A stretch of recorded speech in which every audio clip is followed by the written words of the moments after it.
The nights in Red Hollow have always had their own ghosts.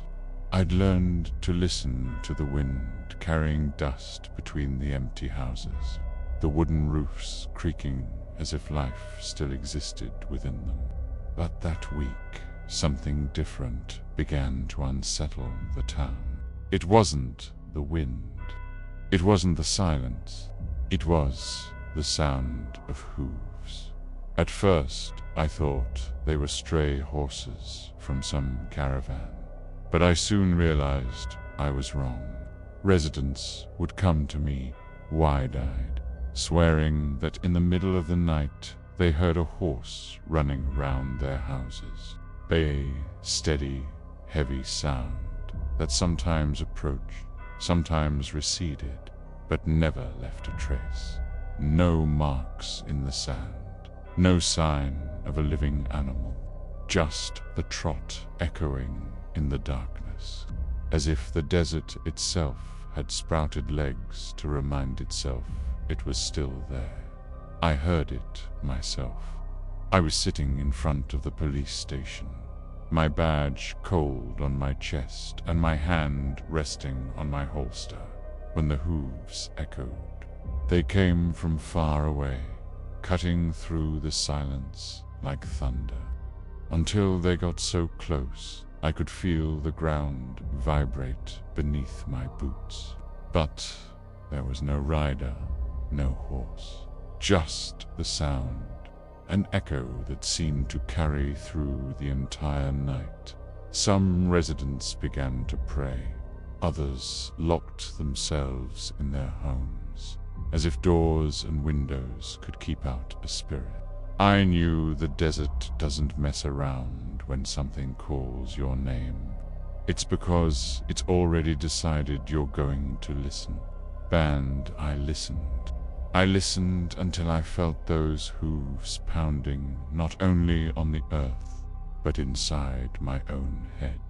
On the third night, the noise became so loud it seemed to shake the walls of the old saloon, and I knew I could no longer ignore it. It wasn't just any echo, it was a call.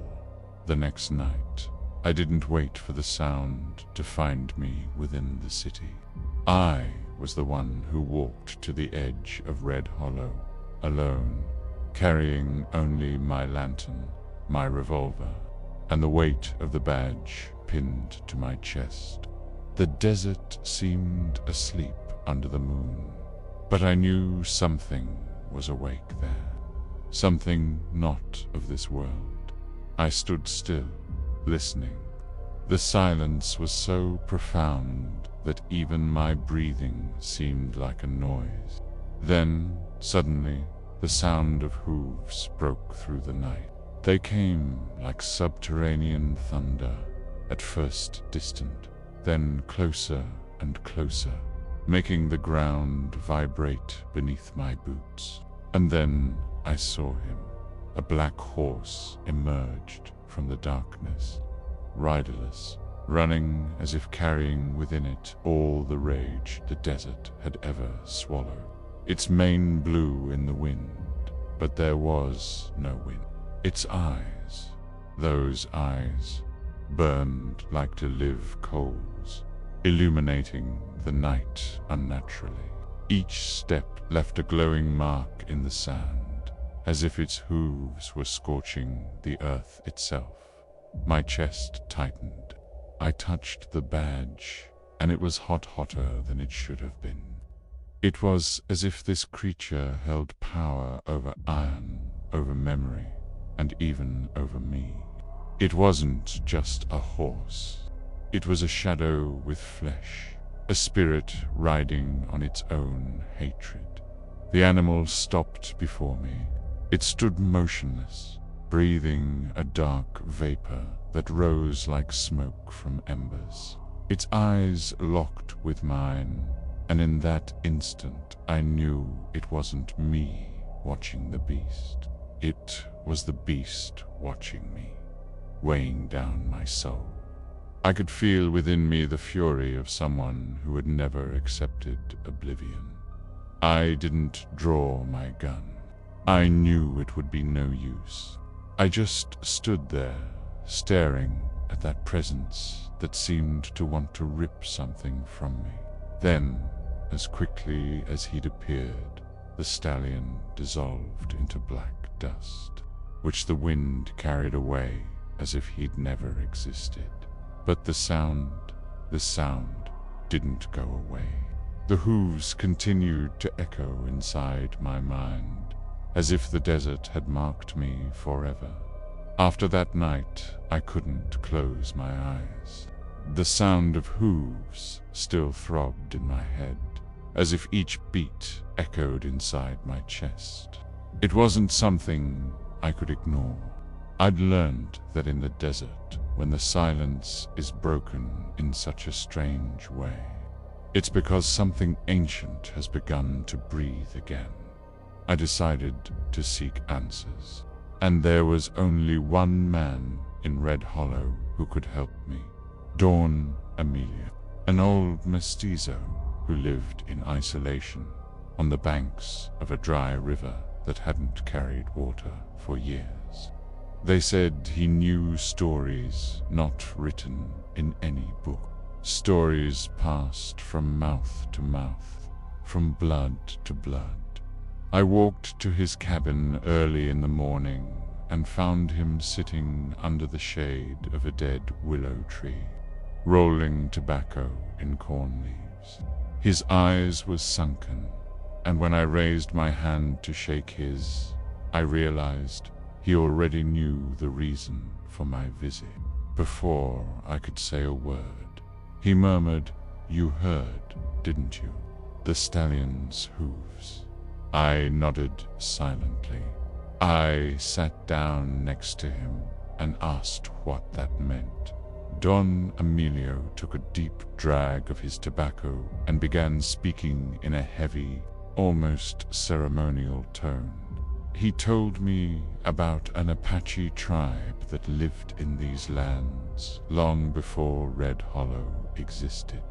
Among them was a young warrior who stood out for his courage and, above all, for his bond with his horse, a black stallion, untamable by any other man. They said the animal and the warrior were one to inseparable halves, so united that the spirit of one reflected in the other. But their peace was shattered when armed settlers advanced on the region. The young warrior was captured and tortured, not to be killed outright, but to be made an example of. Tied before his tribe, he bore each wound without asking for mercy. Instead, he shouted that his horse would never let his memory die.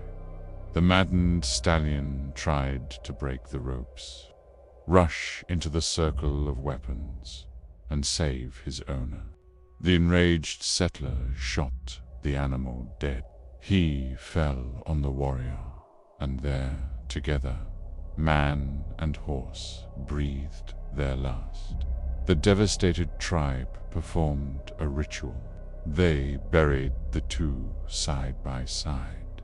But first, they carved symbols of revenge on stones, leather, and bones. They promised the desert that the injustice would not be forgotten. The warrior's spirit would be laid to rest, but the horses would not. The stallion would be condemned to ride for eternity, carrying his master's pain and reminding everyone of the price of that death. As Don Emilio continued, I saw subtle tears well up in his eyes. They weren't tears of fear, but of respect. When he finished, he looked directly at me and said, "The stallion doesn't appear to just anyone. He chooses. If you saw him, Sheriff, then you're already marked. Now your soul carries part of the memory of that injustice." I fell silent. I looked at the ground and felt the weight of those words. I knew this wasn't just a legend told to scare children. It was a promise, be a pact sealed in blood, kept by the desert. And if the stallion was back, then it was because the debt from that long-ago night had not yet been paid. After hearing Don Emilio's story, I carried a weight that wouldn't leave me. The black stallion wasn't just a stray animal. He was the very rage of the desert incarnate. I began to feel that with every step I took in Red Hollow, something was watching me, as if the spirit of that horse was waiting for the right moment to unleash its fury. The reports soon mounted. A farmer came to me saying he'd found his stable destroyed, boards broken as if a storm had passed through. But there was no wind, no sign of thief, just a scorched trail on the ground, the pattern of glowing hooves marking the wood and sand. Another man appeared, eyes wide, claiming to have seen a huge horse crossing his field during the night. He said the creature didn't run. It glided, as if its hooves weren't touching the ground. And then came the worst. Some common horses, work animals that supported families, began to be found dead. There were no stab wounds or gunshots. Whatever had killed these creatures was inexplicable.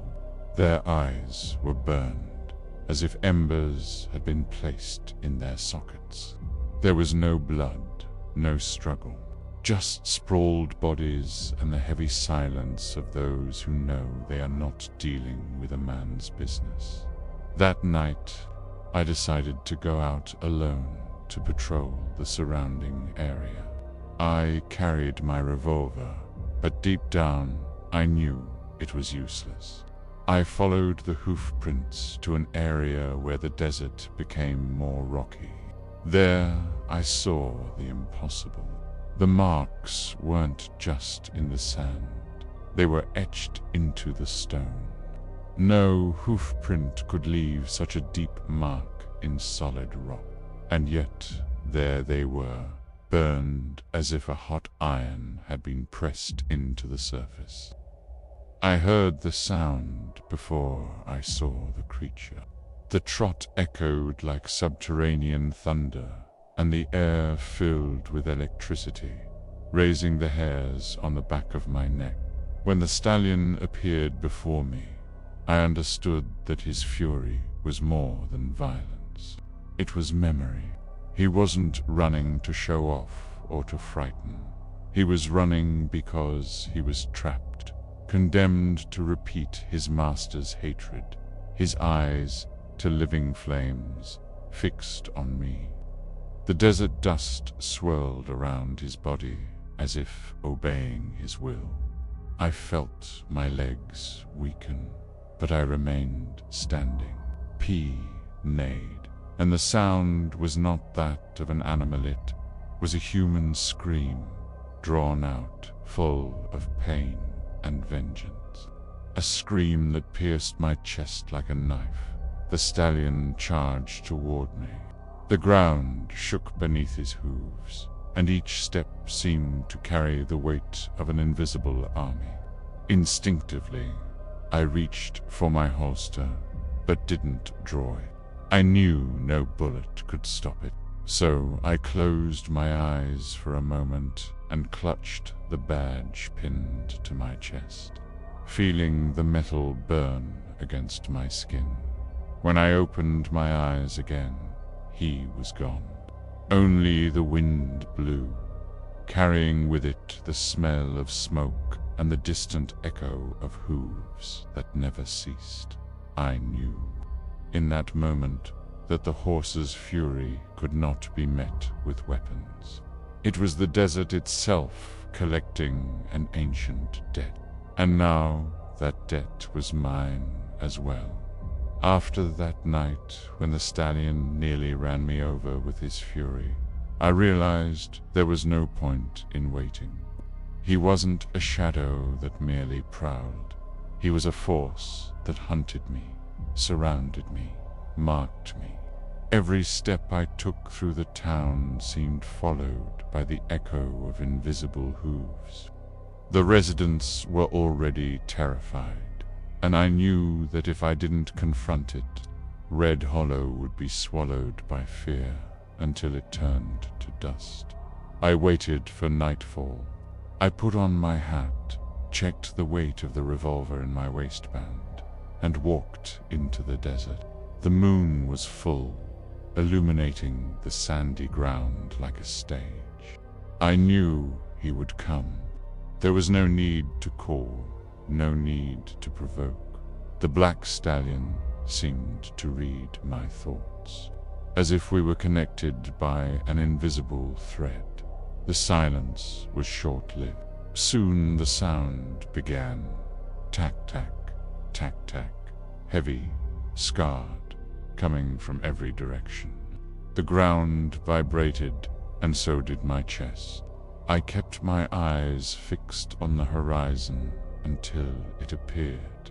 The black horse streaked through the night like lightning, its mane flapping in winds that didn't exist. Its eyes were burning embers, and each exhalation released dark smoke, as if it were breathing fire. He stopped in front of me, a few feet away. The air between us was heavy, dense, difficult to breathe. I could feel the heat radiating from his body, as if he'd come straight from the bowels of hell. For a moment, he didn't seem like an animal. He was a disembodied warrior, a spirit clothed in flesh and rage. My instinct was to reach for my holster, but I stopped. I knew a bullet wouldn't do anything to it. So I took a deep breath, planted my feet on the ground, and just stared. My eyes met his, and in that instant, images flashed through my mind. I saw the Apache warrior being tied up. I saw the blood dripping onto the sand. I saw the horse falling over its owner's body. These weren't my memories, they were his. The stallion carried the pain of both of them, and now he poured that memory into me like a curse. He neighed, and the sound made me shiver. It wasn't just a horse's cry. It was a man's wail, a war cry, a cry for vengeance. The sand around me began to shift, swirling, and I felt my body waver, but I remained standing. If I fell, I knew I wouldn't get up again. I clutched the badge to my chest so tightly, I felt the metal dig into my skin.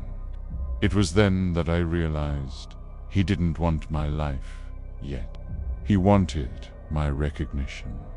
He wanted me to accept the truth of the injustice that kept him trapped in the world.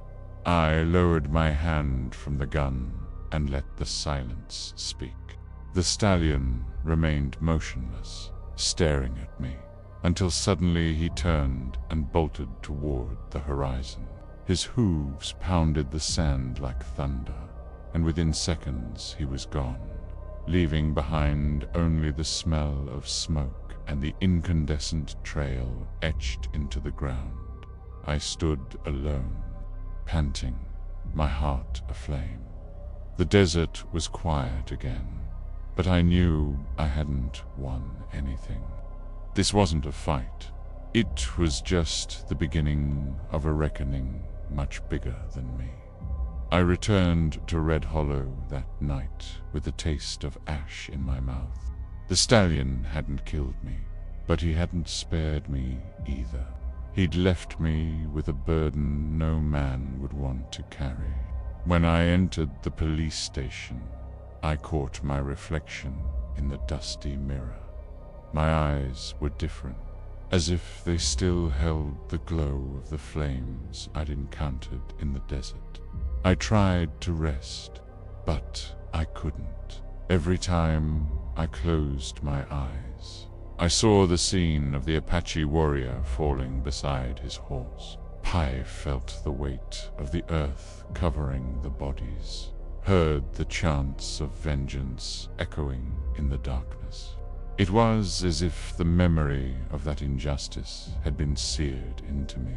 There was no escape, and then I noticed something even more disturbing. My badge, which I had always carried as a symbol of order, now burned against my chest. When I touched it, I saw that it didn't glow as before. It reflected a red light, like embers hidden beneath the metal.